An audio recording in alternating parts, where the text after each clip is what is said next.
ನಮಸ್ಕಾರ ಸ್ನೇಹಿತರೆ. ಈಗಾಗಲೇ ನಾವು 6 ಪ್ರಶ್ನೆ ಪತ್ರಿಕೆಗಳಿಗೆ ನಾವು ಉತ್ತರವನ್ನು ಈಗಾಗಲೇ ನೋಡಿದ್ದೀವಿ. ಅದರ ಬಗ್ಗೆ ವಿಮರ್ಶೆಯನ್ನು ಕೂಡ ಮಾಡಿದ್ದೀವಿ. ಈಗ 7ನೇ ಪ್ರಶ್ನೆ ಪತ್ರಿಕೆಯ ಉತ್ತರವನ್ನು ನಾವು ನೋಡ್ತಾ ಹೋಗೋಣ. 7ನೇ ಪ್ರಶ್ನೆ ಪತ್ರಿಕೆಯನ್ನು ನಮ್ಮ ವಾಟ್ಸಪ್ ಗ್ರೂಪ್ನಲ್ಲಿ ಬಿಡುಗಡೆ ಮಾಡಲಾಗಿತ್ತು. ಸೊ ಮೊದಲನೇ ಪ್ರಶ್ನೆಯನ್ನು ನಾವು ನೋಡೋದಾದರೆ, ಕೇಂದ್ರ ಸರ್ಕಾರ ಪ್ರಸಾದ್ ಯೋಜನೆಯಡಿ ಶ್ರೀ ಮಧ್ವವನ ಪ್ರವಾಸಿ ತಾಣವನ್ನು ಅಭಿವೃದ್ಧಿಪಡಿಸಲು ಯೋಜನೆ ರೂಪಿಸಿದೆ. ಈ ಪ್ರವಾಸಿ ತಾಣ ಕಂಡುಬರುವಂತಹ ಜಿಲ್ಲೆ ಯಾವುದು ಅನ್ನೋ ಒಂದು ಪ್ರಶ್ನೆಯನ್ನು ಕೊಟ್ಟಿದ್ವಿ. ಆಯ್ಕೆಗಳನ್ನು ನಾವು ನೋಡೋಣ. ದಕ್ಷಿಣ ಕನ್ನಡ, ಉತ್ತರ ಕನ್ನಡ, ಉಡುಪಿ ಮತ್ತು ಧಾರವಾಡ. ಈ ಇದರಲ್ಲಿ 3 ಜಿಲ್ಲೆಗಳು ಕರಾವಳಿ ಪ್ರದೇಶವನ್ನು ಹೊಂದಿರುವಂತಹ ಜಿಲ್ಲೆಗಳು. ಒಂದು ಹಲವು ಜಿಲ್ಲೆಗಳಿಂದ ಸುತ್ತುವರೆದಿರುವಂತಹ ಮತ್ತೊಂದು ಜಿಲ್ಲೆ. ಮೊದಲನೇದಾಗಿ ಈ ಕೇಂದ್ರ ಸರ್ಕಾರ ಪ್ರಸಾದ್ ಯೋಜನೆಯಡಿ ಕರ್ನಾಟಕದ 3 ಪ್ರದೇಶಗಳನ್ನು ಗುರುತಿಸಿದೆ. ಅಲ್ಲಿ ಮೂಲ ಸೌಲಭ್ಯಗಳನ್ನು ಒದಗಿಸುವ ಮೂಲಕ ಆ ಪ್ರವಾಸಿ ತಾಣಗಳನ್ನು ಅಭಿವೃದ್ಧಿಪಡಿಸೋದು. ಆ ಪ್ರವಾಸಿ ತಾಣಗಳು ಯಾವುದು ಅಂತ ಹೇಳಿದ್ರೆ ಧಾರ್ಮಿಕ ಕೇಂದ್ರಗಳು. ಈ ಪ್ರಸಾದ್ ಯೋಜನೆಯಡಿ ಧಾರ್ಮಿಕ ಕೇಂದ್ರಗಳನ್ನು ಅಭಿವೃದ್ಧಿಪಡಿಸಲಾಗುತ್ತೆ. ಇಲ್ಲಿ ಸರಿಯಾದ ಉತ್ತರ ಉಡುಪಿ ಜಿಲ್ಲೆಯಲ್ಲಿ ಈ ಮಧ್ವವನ ಏನಿದೆಯಲ್ಲ, ಈ ಮಧ್ವವನ ಪ್ರವಾಸಿ ತಾಣ ಕಂಡುಬರುತ್ತೆ. ಮತ್ತು ಇನ್ನು 2 ಪ್ರವಾಸಿ ತಾಣಗಳಂದರೆ ನೋಡೋಣ. ಒಂದನೇದು ಬೀದರ್ ಜಿಲ್ಲೆಯ ಪಾಪನಾಶ ದೇವಾಲಯ ಬೀದರ್ ಜಿಲ್ಲೆಯಲ್ಲಿ ಕಂಡುಬರುತ್ತೆ. ಈ ಪಾಪನಾಶ ದೇವಾಲಯವನ್ನು ಪ್ರಸಾದ್ ಯೋಜನೆಯಡಿ ಅಭಿವೃದ್ಧಿಪಡಿಸಲಾಗ್ತಿದೆ. ಮತ್ತೊಂದು ಬೆಳಗಾವಿ ಜಿಲ್ಲೆಯ ಸವದತ್ತಿ ಯಲ್ಲಮ್ಮ ದೇವಸ್ಥಾನವನ್ನು ಅಭಿವೃದ್ಧಿಪಡಿಸಲಾಗುತ್ತಿದೆ ಸ್ನೇಹಿತರೆ. ನೆಕ್ಸ್ಟು 2ನೇ ಪ್ರಶ್ನೆಯನ್ನು ನಾವು ನೋಡೋಣ. ಕರ್ನಾಟಕ ನವೋದ್ಯಮ ನೀತಿ ಜಾರಿಗೊಂಡಂತಹ ವರ್ಷ. ಆಯ್ಕೆಗಳನ್ನು ನಾವು ನೋಡೋಣ. 2012, 2015, 2017, 2020. ಸರಿಯಾದ ಉತ್ತರ 2015. ಸರಿಯಾದ ಉತ್ತರ 2015. ಯಾಕೆಂತ ಹೇಳಿದ್ರೆ 2015-20 ಅವಧಿಗೆ 2015-20 ಅವಧಿಗೆ ರಾಜ್ಯ ಸರ್ಕಾರ ನವೋದ್ಯಮ ನೀತಿಯನ್ನು ಕರ್ನಾಟಕದಲ್ಲಿ ಜಾರಿಗೊಳಿಸುತ್ತೆ. ಅಂದರೆ ಹೊಸ ಉದ್ಯಮಗಳನ್ನು ಪ್ರೋತ್ಸಾಹ ನೀಡುವ ಉದ್ದೇಶ, ಉದ್ಯಮಿಗಳಿಗೆ ಪ್ರೋತ್ಸಾಹ ನೀಡುವ ಉದ್ದೇಶ, ನವೋದ್ಯಮಿಗಳಿಗೆ ಪ್ರೋತ್ಸಾಹವನ್ನು ನೀಡಿ ಅವರಿಗೆ ಆರ್ಥಿಕವಾಗಿಯೂ ಕೂಡ ಸಹಾಯವನ್ನು ಮಾಡುವ ಉದ್ದೇಶದಿಂದ ಈ ಯೋಜನೆಯನ್ನು, ನವೋದ್ಯಮ ಯೋಜನೆಯನ್ನು ಕರ್ನಾಟಕ ಸರ್ಕಾರ ಜಾರಿಗೊಳಿಸುತ್ತೆ ಸ್ನೇಹಿತರೆ. 3ನೇ ಪ್ರಶ್ನೆಯನ್ನು ನಾವು ನೋಡೋಣ. ಜಾಗತಿಕ ನಾವೀನ್ಯ ಒಕ್ಕೂಟ ಸಂಬಂಧ ಯಾವ ಹೇಳಿಕೆ ತಪ್ಪಾಗಿದೆ? ಆಯ್ಕೆಗಳನ್ನು ನೋಡೋಣ. ಕರ್ನಾಟಕ ಸರ್ಕಾರದಿಂದ ಆರಂಭ, ಕೇಂದ್ರ ಸರ್ಕಾರದಿಂದ ಆರಂಭ, 2017ರಲ್ಲಿ ಯೋಜನೆ ಆರಂಭ, ಮೇಲಿನ ಎಲ್ಲವೂ ತಪ್ಪು. ಇಲ್ಲಿ ಸರಿಯಾದ ಉತ್ತರ ಕೇಂದ್ರ ಸರ್ಕಾರದಿಂದ ಆರಂಭ. ಕೇಂದ್ರ ಸರ್ಕಾರದಿಂದ ಏನು ಆರಂಭ ಇದೆ, ಇದು ಈ ಹೇಳಿಕೆ ತಪ್ಪಾಗಿರುವಂತಹ ಹೇಳಿಕೆ. ಯಾಕೆ ಅಂತ ಹೇಳಿದ್ರೆ ಕರ್ನಾಟಕ ಸರ್ಕಾರ, ಸ್ಟೇಟ್ ಗೌರ್ಮೆಂಟು 2017ರಲ್ಲಿ ಜಾಗತಿಕ ನಾವೀನ್ಯ ಒಕ್ಕೂಟ ಅಂತೇಳಿ ಒಂದು ಯೋಜನೆಯನ್ನು ರೂಪಿಸುತ್ತೆ. ಈ ಜಾಗತಿಕವಾಗಿ ಏನು ಉದ್ಯಮಿಗಳಿದ್ದಾರೆ ಮತ್ತು ಹೂಡಿಕೆಯನ್ನು ಮಾಡೋರಿದ್ದಾರೆ ಅವರೆಲ್ಲರನ್ನೂ ಕೂಡ ಒಗ್ಗೂಡಿಸಿ ಒಂದು ಕಡೆ ಕೂರಿಸಿ ಕರ್ನಾಟಕವನ್ನು ನಾವೀನ್ಯ ಒಕ್ಕೂಟದಲ್ಲಿ ಒಂದು ಹೊಸ ಅಧ್ಯಾಯವನ್ನು ಆರಂಭ ಮಾಡುವ ಉದ್ದೇಶದಿಂದ ರಾಜ್ಯ ಸರ್ಕಾರ 2017ರಲ್ಲಿ ಈ ಯೋಜನೆಯನ್ನು ಜಾರಿ ಮಾಡುತ್ತೆ ಸ್ನೇಹಿತರೆ. ನೆಕ್ಸ್ಟು 4ನೇ ಪ್ರಶ್ನೆಯನ್ನು ನಾವು ನೋಡೋಣ. ನೋಕಿಯಾ ಇನ್ನೋವೇಷನ್ ಡೇ 2022 ಯಾವ ದೇಶದ ಪಾಲುದಾರಿಕೆಯೊಂದಿಗೆ ಕರ್ನಾಟಕದಲ್ಲಿ ಆಚರಿಸಲಾಯಿತು? ಆಯ್ಕೆಗಳನ್ನು ನೋಡೋಣ. ಅಮೇರಿಕಾ, ಉತ್ತರ ಕೊರಿಯಾ, ದಕ್ಷಿಣ ಕೊರಿಯಾ ಮತ್ತು ಫಿನ್ಲ್ಯಾಂಡ್.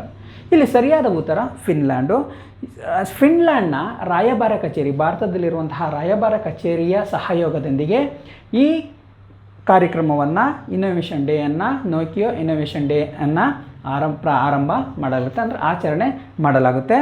ಸೊ ಇದನ್ನು ಆಚರಿಸುವ ಉದ್ದೇಶ ನವೋದ್ಯಮಿಗಳಿಗೆ ಪ್ರೋತ್ಸಾಹವನ್ನು ನೀಡುವ ಉದ್ದೇಶದಿಂದ ಈ ಡೇಯನ್ನು ಆಚರಣೆ ಮಾಡಲಾಗುತ್ತೆ. ಇನ್ನೋವೇಷನ್ ಡೇ 2020ರ ಥೀಮನ್ನು ನಾವು ನೋಡಿದ್ರೆ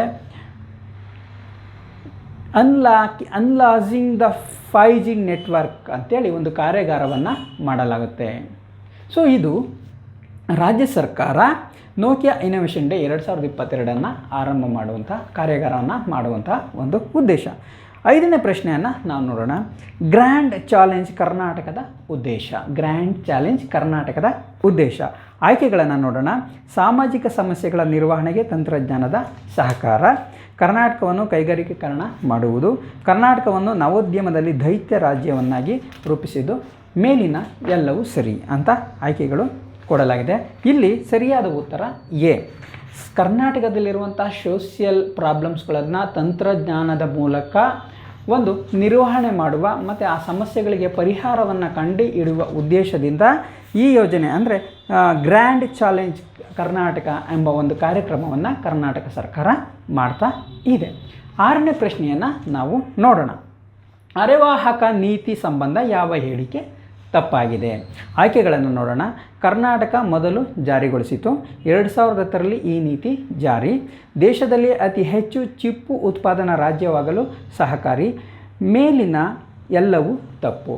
ಸೊ ಇಲ್ಲಿ ಸರಿಯಾದ ಉತ್ತರ ಮೇಲಿನ ಎಲ್ಲವೂ ತಪ್ಪು ಏನಿದೆ ಇದು ತಪ್ಪಾಗಿರುವಂತಹ ಉತ್ತರ. ಯಾಕೆಂತ ಹೇಳಿದ್ರೆ ಕರ್ನಾಟಕ ದೇಶದಲ್ಲೇ ಮೊದಲು ಈ ಅರೆವಾಹಕ ನೀತಿಯನ್ನು ಜಾರಿಗೊಳಿಸುತ್ತೆ. ಯಾವಾಗ ಅಂದರೆ 2010ರಲ್ಲಿ ಈ ಅರೆವಾಹಕ ನೀತಿಯನ್ನು ಕರ್ನಾಟಕ ಜಾರಿಗೊಳಿಸುತ್ತೆ. ಈ 2010ರಲ್ಲಿ ಈ ಅರೆವಾಹಕ ನೀತಿಯನ್ನು ಜಾರಿಗೊಳಿಸುತ್ತೆ. ಈ ತದನಂತರ 2013ರಲ್ಲಿ ವಿದ್ಯುನ್ಮಾನ ವ್ಯವಸ್ಥೆಯ ವಿನ್ಯಾಸ ಮತ್ತು ತಯಾರಿಕಾ ನೀತಿಯನ್ನು ಜಾರಿಗೊಳಿಸಲಾಗುತ್ತೆ. ಈ ವಿದ್ಯುನ್ಮಾನ ವ್ಯವಸ್ಥೆಯ ವಿನ್ಯಾಸ ಮತ್ತು ತಯಾರಿಕಾ ನೀತಿಯನ್ನು 2013ರಲ್ಲಿ ರಾಜ್ಯದಲ್ಲಿ ಜಾರಿಗೊಳಿಸಲಾಗುತ್ತೆ ಸ್ನೇಹಿತರೆ. ನೆಕ್ಸ್ಟು 7ನೇ ಪ್ರಶ್ನೆಯನ್ನು ನಾವು ನೋಡೋಣ. ಜೈವಿಕ ಆರ್ಥಿಕ ವರದಿ ಸಂಬಂಧ ಯಾವ ಹೇಳಿಕೆ ತಪ್ಪಾಗಿದೆ? ಆಯ್ಕೆಗಳು: ವರದಿ ಬಿಡುಗಡೆ ಮಾಡಿದ ಮೊದಲ ರಾಜ್ಯ ಮಹಾರಾಷ್ಟ್ರ, ವರದಿ ಬಿಡುಗಡೆ ಮಾಡಿದ ಮೊದಲ ರಾಜ್ಯ ಕರ್ನಾಟಕ, ದೇಶದಲ್ಲಿಯೇ ಮೊದಲ ವರದಿ 2021ರಲ್ಲಿ ಬಿಡುಗಡೆಯಾಗುತ್ತೆ, ಬೆಂಗಳೂರು ಟೆಕ್ ಸಮ್ಮೇಳನದಲ್ಲಿ ಈ ವರದಿಯನ್ನು ಬಿಡುಗಡೆ ಮಾಡಲಾಗುತ್ತೆ ಅಂತ ಒಂದು ಆಯ್ಕೆಗಳನ್ನು ಕೊಡಲಾಗಿದೆ. ಇಲ್ಲಿ ಸರಿಯಾದ ಉತ್ತರ ವರದಿ ಬಿಡುಗಡೆ ಮಾಡಿದ ಮೊದಲ ರಾಜ್ಯ ಮಹಾರಾಷ್ಟ್ರ. ಯಾಕೆ ಅಂತ ಹೇಳಿದ್ರೆ 2021ರ ಬೆಂಗಳೂರು ಟೆಕ್ ಸಮಾವೇಶದಲ್ಲಿ ರಾಜ್ಯ ಸರ್ಕಾರ ಕರ್ನಾಟಕ ಸರ್ಕಾರ ರಾಷ್ಟ್ರದ ಮೊದಲ ಜೈವಿಕ ವರದಿಯನ್ನು ಬಿಡುಗಡೆ ಮಾಡುತ್ತೆ. ಈ ITBT ಸಚಿವರಾಗಿದ್ದಂತಹ ಡಾಕ್ಟರ್ ಅಶ್ವಥ್ ನಾರಾಯಣ್ ಅವರು ಈ ವರದಿಯನ್ನು ಬಿಡುಗಡೆ ಮಾಡ್ತಾರೆ. ಯಾಕೆ ಅಂತ ಹೇಳಿದ್ರೆ ಕರ್ನಾಟಕದಲ್ಲಿ ITBT ಒಂದು ಉದ್ಯಮಕ್ಕೆ ತುಂಬ ಅನುಕೂಲಕರ ವಾತಾವರಣ ಇರೋದರಿಂದ ITBT ಕಂಪನಿಗಳನ್ನು ಕರ್ನಾಟಕಕ್ಕೆ ಆಹ್ವಾನ ನೀಡುವ ಮತ್ತು ಸೆಳೆಯುವ ಉದ್ದೇಶದಿಂದ ಈ ವರದಿಯನ್ನು 2021ರ ಬೆಂಗಳೂರು ಟೆಕ್ ಸಮಾವೇಶದಲ್ಲಿ ಬಿಡುಗಡೆ ಮಾಡಲಾಗುತ್ತೆ. ಇದನ್ನು ಇಡೀ ದೇಶದಲ್ಲಿ ಮೊದಲು ಬಿಡುಗಡೆ ಮಾಡಿದ ರಾಜ್ಯ ಕರ್ನಾಟಕ ಆಗಿದೆ. ನೆಕ್ಸ್ಟು 8ನೇ ಪ್ರಶ್ನೆ. ಕೈಗಾರಿಕಾ ನೀತಿ ಸಂಬಂಧ ಯಾವ ಹೇಳಿಕೆ ಸರಿ ಅಂತ ಒಂದು ಆಯ್ಕೆಯನ್ನು ಕೊಟ್ಟಿದ್ದೀವಿ. ಆಯ್ಕೆಗಳನ್ನು ನೋಡೋದಾದರೆ ರಾಜ್ಯ ಕೈಗಾರಿಕಾ ನೀತಿ ಪ್ರಕಟ ಮಾಡಿದ ಮೊದಲ ರಾಜ್ಯ ಕರ್ನಾಟಕ. ಕರ್ನಾಟಕ 2005ರಲ್ಲಿ ನೀತಿ ಪ್ರಕಟ ಮಾಡಿತು. ನೀತಿ ಪ್ರಕಟ ಮಾಡಿದ ಮೊದಲ ರಾಜ್ಯ ಗುಜರಾತ್. ಮೇಲಿನ ಎಲ್ಲವೂ ಸರಿ ಅಂತ ಇದೆ. ಇಲ್ಲಿ ಯಾವ ಹೇಳಿಕೆ ಸರಿಯಾಗಿದೆ ಅಂತ ನೋಡೋದಾದರೆ ರಾಜ್ಯ ಕೈಗಾರಿಕಾ ನೀತಿ ಪ್ರಕಟ ಮಾಡಿದ ಮೊದಲ ರಾಜ್ಯ ಕರ್ನಾಟಕ. ಯಾವಾಗ 2022ರಲ್ಲಿ ಇಡೀ ರಾಷ್ಟ್ರದಲ್ಲೇ ಮೊದಲು ಕರ್ನಾಟಕ ತನ್ನದೇ ಆದಂತಹ ಕೈಗಾರಿಕಾ ನೀತಿಯನ್ನು ಜಾರಿ ಮಾಡುತ್ತೆ. ಕರ್ನಾಟಕ ಅಂದರೆ ರಾಷ್ಟ್ರದಲ್ಲಿ ಒಂದು ಕೈಗಾರಿಕಾ ನೀತಿ ಇದ್ದರೆ ಕರ್ನಾಟಕದಲ್ಲಿ ತನ್ನದೇ ಆದಂತಹ ಒಂದು ಕೈಗಾರಿಕಾ ನೀತಿಯನ್ನು ಕರ್ನಾಟಕ ಸರ್ಕಾರ ಹೊಂದಿದೆ. ಅದು 2002ರಲ್ಲಿ ಮೊದಲ ಕೈಗಾರಿಕಾ ನೀತಿಯನ್ನು ಕರ್ನಾಟಕ ಜಾರಿ ಮಾಡುತ್ತೆ. ಇಡೀ ರಾಷ್ಟ್ರದಲ್ಲಿ ಮೊದಲು ಕೈಗಾರಿಕಾ ನೀತಿಯನ್ನು ಜಾರಿ ಮಾಡಿದ ರಾಷ್ಟ್ರ ತನ್ನದೇ ಆದಂತಹ ನೀತಿಯನ್ನು ಪ್ರಕಟ ಮಾಡಿದ ರಾಜ್ಯ ಕರ್ನಾಟಕ ಆಗಿದೆ ಸ್ನೇಹಿತರೆ. ನೆಕ್ಸ್ಟು 9ನೇ ಪ್ರಶ್ನೆಯನ್ನು ನಾವು ನೋಡೋಣ. ಬಯೋಟೆಕ್ ನೀತಿ ಸಂಬಂಧ ಯಾವ ಹೇಳಿಕೆ ತಪ್ಪಾಗಿದೆ? ಒಂದು ಆಯ್ಕೆ ನೀತಿ ಜಾರಿಗೊಳಿಸಿದ ಮೊದಲ ರಾಜ್ಯ ಕರ್ನಾಟಕ, ಮೊದಲ ರಾಜ್ಯ ಆಂಧ್ರ ಪ್ರದೇಶ.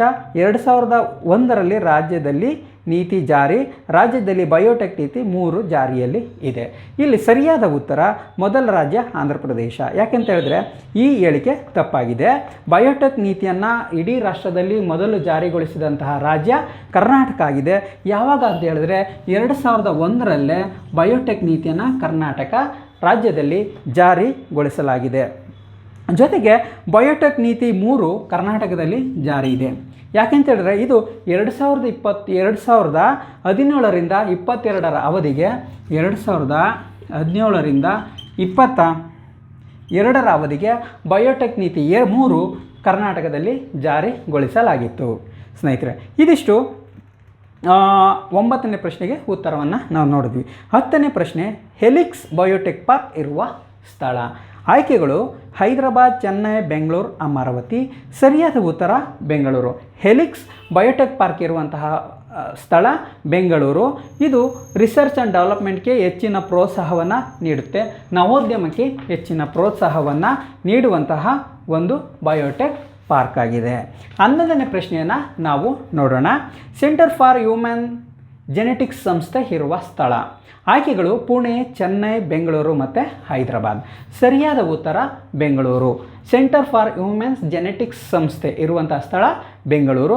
ಇಲ್ಲಿ ರಿಸರ್ಚ್ ಮತ್ತು ಡೆವಲಪ್ಮೆಂಟ್ಗೆ ಅತಿ ಹೆಚ್ಚಿನ ಪ್ರೋತ್ಸಾಹವನ್ನು ನೀಡಲಾಗುತ್ತೆ, ಮಾನವ ಬಂಡವಾಳದ ಅಭಿವೃದ್ಧಿಗೆ ತರಬೇತಿಯನ್ನು ನೀಡಲಾಗುತ್ತೆ ಮತ್ತು OFC ಕೇಬಲ್ ಅಂದರೆ ಆಪ್ಟಿಕಲ್ ಫೈಬರ್ ಕೇಬಲ್ನ ಮೂಲಕ ತಂತ್ರಜ್ಞಾನದ ವಿಸ್ತರಣೆಗೆ ಅವಕಾಶವನ್ನು ನೀಡಲಾಗುತ್ತೆ ಮತ್ತು ಹೂಡಿಕೆಗೂ ಕೂಡ ಅಂದರೆ ಈ ಹ್ಯೂಮನ್ ಜೆನೆಟಿಕ್ಸ್ ಸಂಶೋಧನೆ ಸಂಬಂಧ ಹೂಡಿಕೆ ಮಾಡೋದಕ್ಕೂ ಕೂಡ ಇದು ಪ್ರೋತ್ಸಾಹವನ್ನು ಈ ಸೆಂಟರ್ ಫಾರ್ ಹ್ಯೂಮನ್ ಜೆನೆಟಿಕ್ಸ್ ಸಂಸ್ಥೆ ನೀಡುತ್ತೆ ಸ್ನೇಹಿತರೆ.